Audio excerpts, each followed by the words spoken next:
everyone. Welcome to Unstoppable Sisters Rising, empowering women of color to create success, confidence, and financial prosperity. I'm so excited to share our guest today, Lexi Montgomery. Hi, Lexi. Hi. Welcome. And the topic today is consumer seduction. Very, very excited to hear what she has to say. And so for those of you tuning in, go to unstoppablesistersrising.com to log in. We have Lexi's bio here on the platform, and you'll be able to catch her free gift and see the interview. So it's all there for you. And Lexi Montgomery is the founder and lead strategist to the Darling Company.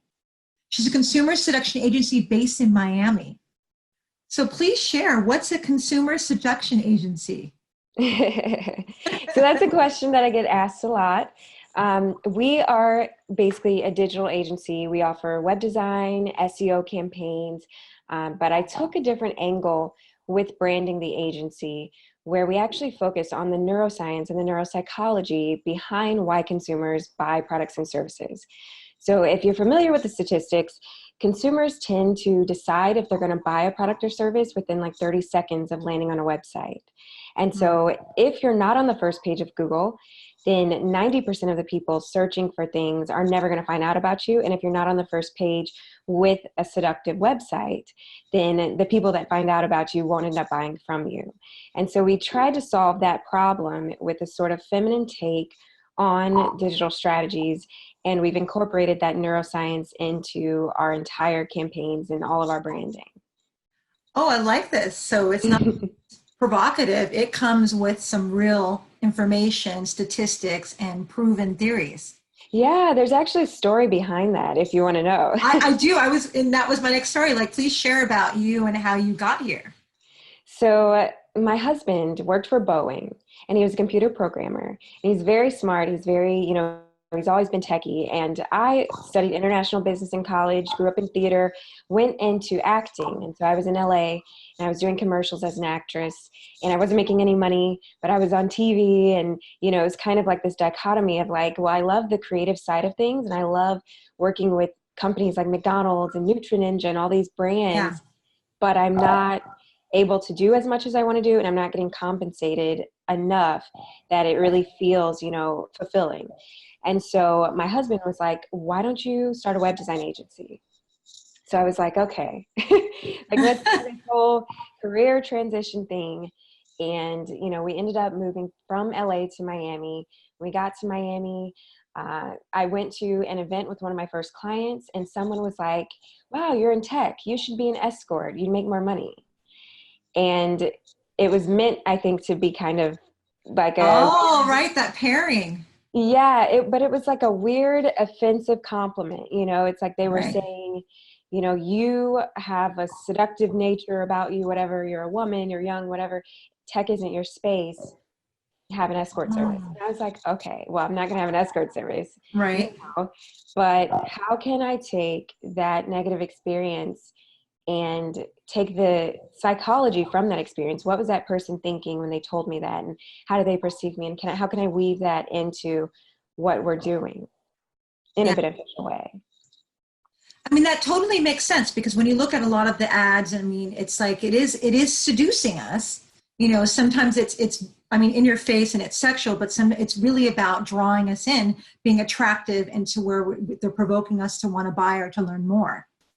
Yeah, exactly. And, I kind of think as women, we have a sort of tendency to kind of look people in the eye and kind of like think about, what's that person thinking behind the mask they're wearing? And, so I always approach digital concepts, whether it's a web design or a marketing campaign, with a sort of feminine energy.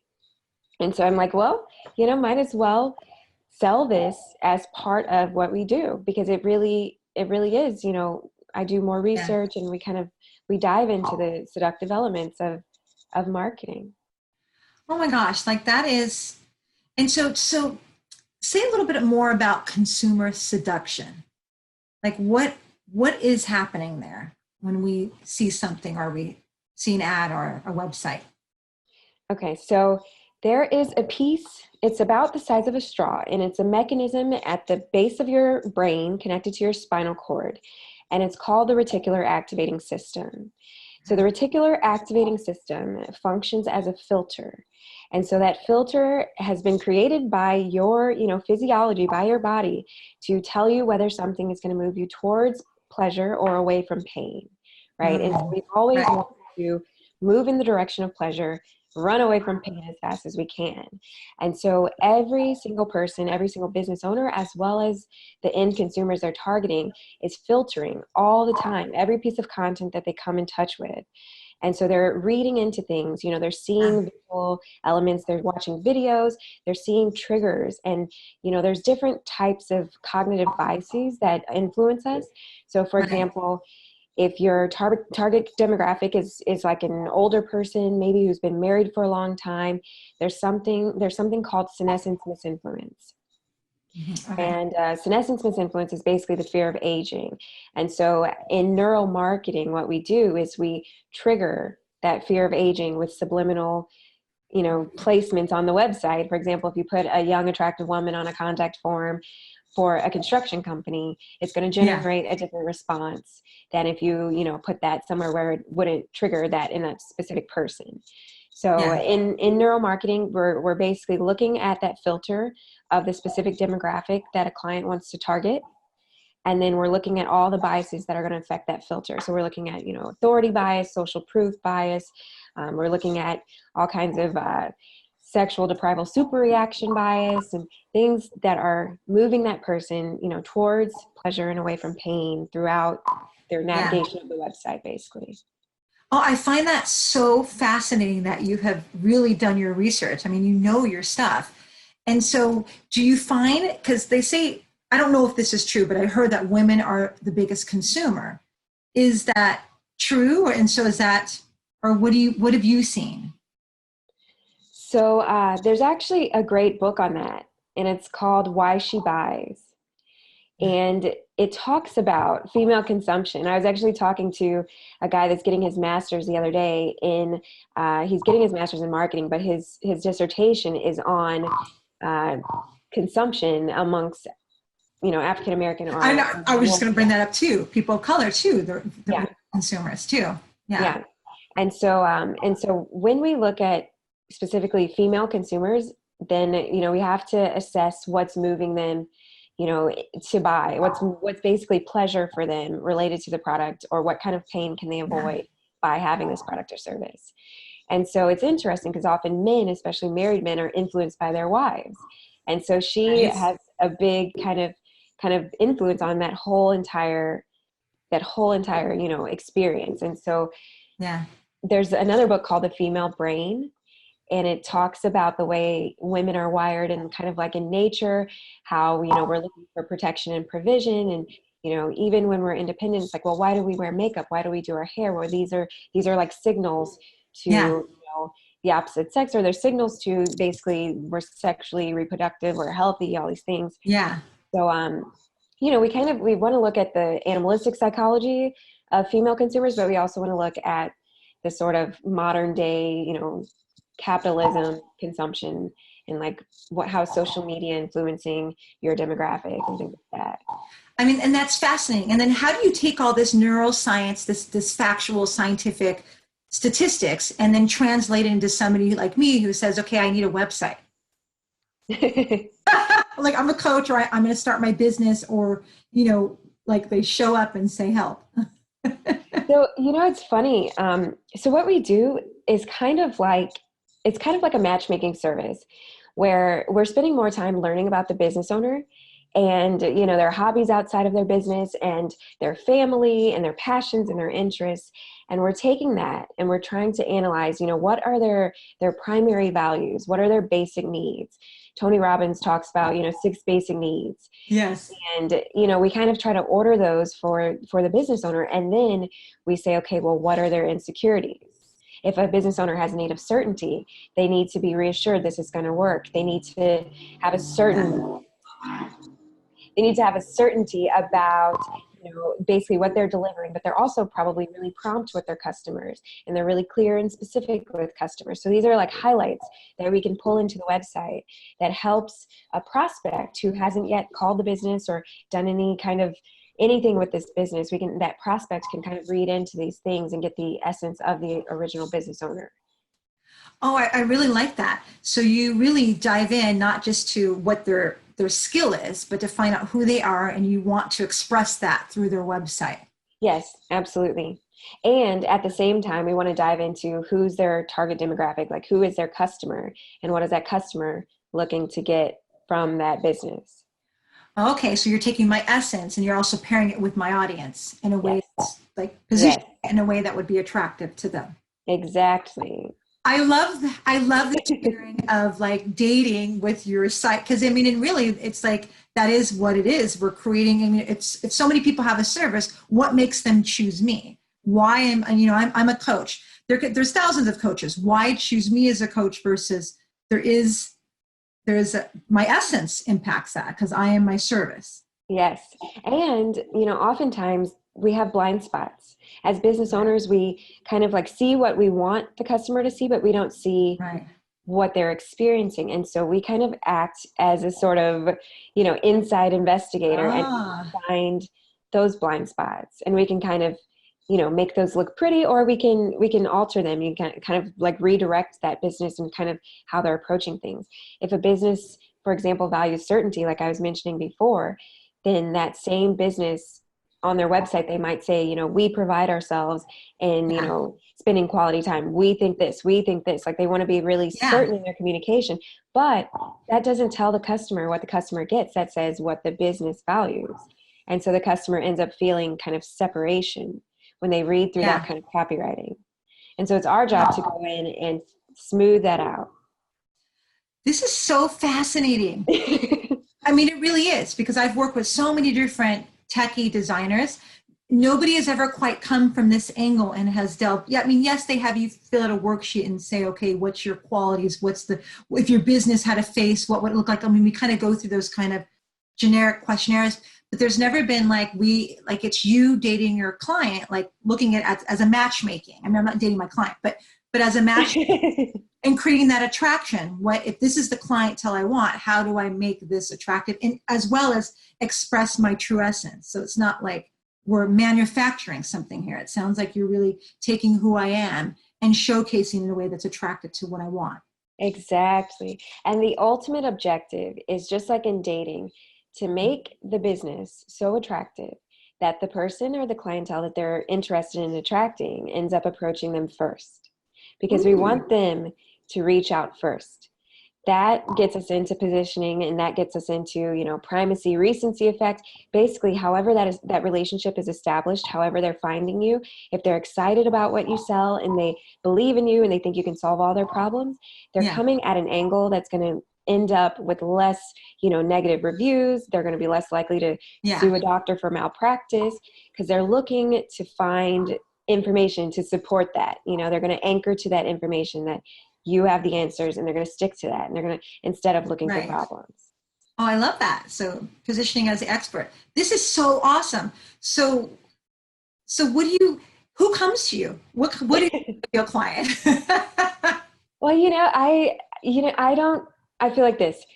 A lot of marketing agencies specialize, and a lot of marketing agencies say, oh, we serve everyone. But, generally it's going to be, we have dentists, we have, plastic surgeon or attorney or orthopedic Mhm. surgeon, CPA, doesn't matter, brands, Right. vodka brand, or we have like a bump gate brand.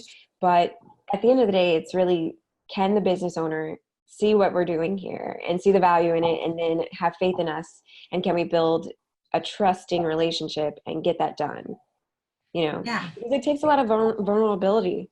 It takes a lot of vulnerability, so we Yeah. have to kind of establish a flow that allows us to do what we do, and kind of, enhances Yeah. what they do.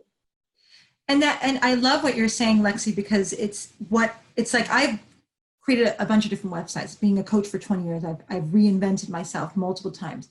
But it's like sometimes it's just getting it out and putting it out there. But I love that you bring in that extra piece. I mean, you're not on marketing, but you also bring in the different layers that we don't think about. It's like, okay, yes, I've opened up shop. I put the shing on. It's open for business. Like you really go in there as far as those deeper layers that will make marketing that much easier. Yes. Yeah. And even in our marketing campaigns, we actually do a process, what's called keyword sniping. And so we're looking for not only generic keywords like local dentist keyword or like local, plumber Yeah. keyword, but we're looking at the process that consumers going through when they're deciding, am I going to get this done today? Do I have an emergency situation? And we're looking at those phrases they're searching that are more specific. So we're thinking from the psychology of that consumer, and we're also targeting keywords and things like that that competitors might not even know about. That's cool. I like that, keyword sniping.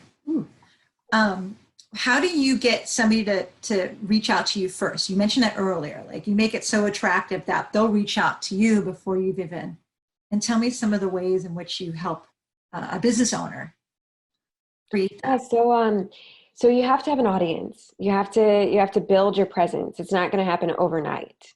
Right. Um, Also, social media is a free way. If you build an audience, like for example, on my LinkedIn, I have like 11,000 or something, which isn't much, but it's a very niche group of people, Yeah. and publishing content regularly, staying relevant, sending emails that aren't sales emails, but emails about, how are you doing, or like happy holidays or things like that, but basically getting in front of people that are hanging out in that area that you want to attract your customers. That's the basics, and then for our clients, we do marketing campaigns. So with SEO, we actually get them on the first page of Google for the people that are searching for specific Right. keywords. Okay, got, so you're really all in all, like service, like you provide a lot, not just putting up something. You help Right. kind of create the Yes. foundation. This is so cool. And so why do you feel like this? I mean, I love the whole neuroscience, neuropsychology, and even the consumer seduction. Why do you feel like bringing all of this in is important to use? I mean, it's important because first of all the major brands, all the large, most successful businesses in the world are doing this already. This isn't anything new, but it's something that is usually reserved for like a research department. And so they've got, marketing channels, they've got research and development channels, and they're kind of separating all these things, and they have a huge marketing budget. But this isn't available to small businesses or even businesses that make, under $1 million a year. And so we're basically taking the most important points of what they're doing, and we're factoring that into your web design and to your campaign. So we're simplifying that process, we're shortening that process, and we're saying, okay, what really matters? What's really getting through to people? Because our ultimate goal is to break the scrolling pattern, get that customer to say, wait a minute, I just read something that stands out to me, or they have something that I can benefit from, and then to get them to take action to communicate with you, whether it's signing up on your email list, whether it's, actually buying your product, or whether it's just coming back to your website repeatedly. Right. But we want to make a memorable impression. And then that memorable impression is going to kind of follow through when, you're constantly there, you're constantly available, and you're breaking that pattern. And so that's Yeah. ultimately, that's what all these larger brands are doing. But McDonald's can afford to put a commercial on TV that's Yeah. just airing 20 times a day, Yeah. but a local pediatrician can't do that. And Yeah. so how do you, like, we're kind of bridging that gap, that keeps businesses from scaling. That's amazing. And do you find that the consumer seduction is different when it's a product versus a service that you're providing our sole practitioner? Definitely. Definitely. Because usually with a service, you have a sort of retainer element where it's like, okay, that customer comes in and they get some work done, but then 6 months from now they're coming back, or they're bringing their family members, and Right. so building that trust up front is a lot more important. And so it takes a little bit longer for that to convert into a sale.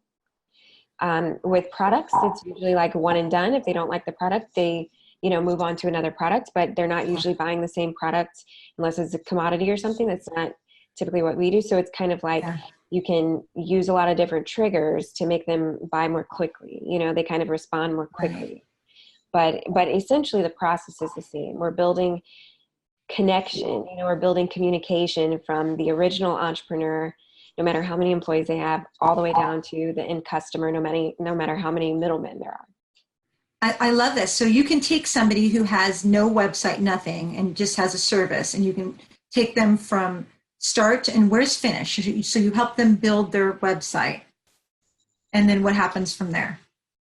So after the website's built, then we do an SEO campaign and we focus on getting them on the first page of Google for keywords in the industry. So the caveat is if there's not search volume, if it's something brand new, then we're not really the agency for them because we focus on scaling, you know?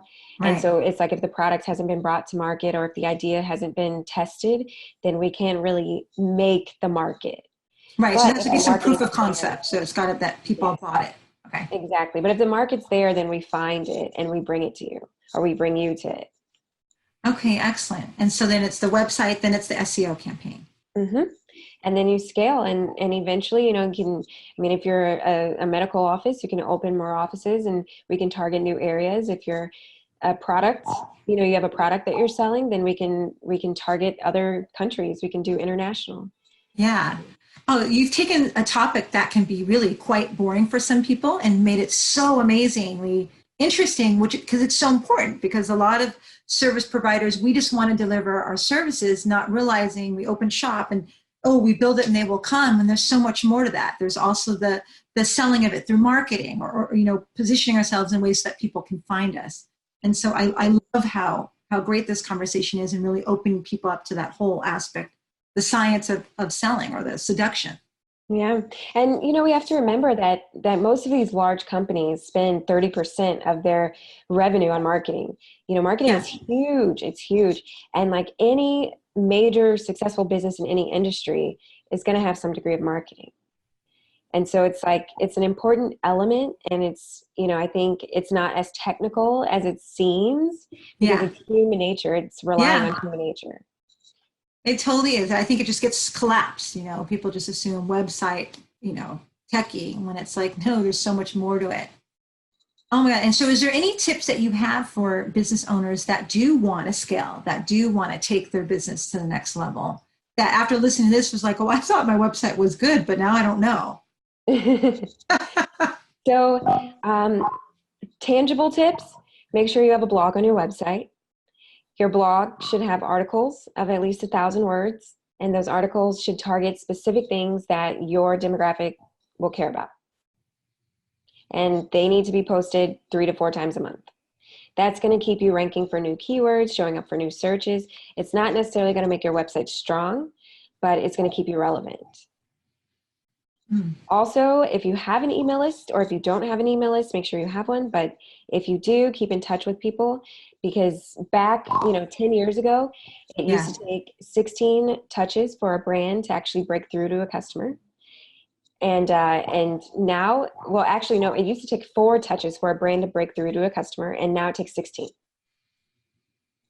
Wow. So it's kind of in modern day, there's so much that we're bombarded with all the time. Yeah. It's like And you it's have to like how you just shine. stay consistent and stay present and keep your message congruent. If you're going to networking events, wear the same outfit. That's what they used to teach me in acting was if you go to auditions, wear the same outfit. And I applied that in business. And so I wear the same outfit to every chamber meeting, but it makes people go from like robotic, kind of, oh, you're just like everyone else to like, wait, I recognize this person. Wait, I remember this person's message. That's so interesting. And they're not thinking, oh no, she's wearing the same outfit, but that's part of the recognition. Like there's some sort of comfort in that. Like, oh. Yes. Yeah, it's familiarity. And most people won't hear your message the first time you pitch it, so Yeah. and it's the same online, but it's a different process to get through to customers online, but it's essentially like you have to get through to people and it's harder today than ever to get through to people. So Yeah, there's so much noise. And so you have to find a way to stand above and stand out. But I love how yours is not gimmicky. It's really about showcasing your natural essence and pairing it with the right audience. Yeah. Cool. Oh my gosh. So is there anything that I haven't asked you or any points or tips that you want to leave the audience with around this consumer seduction? I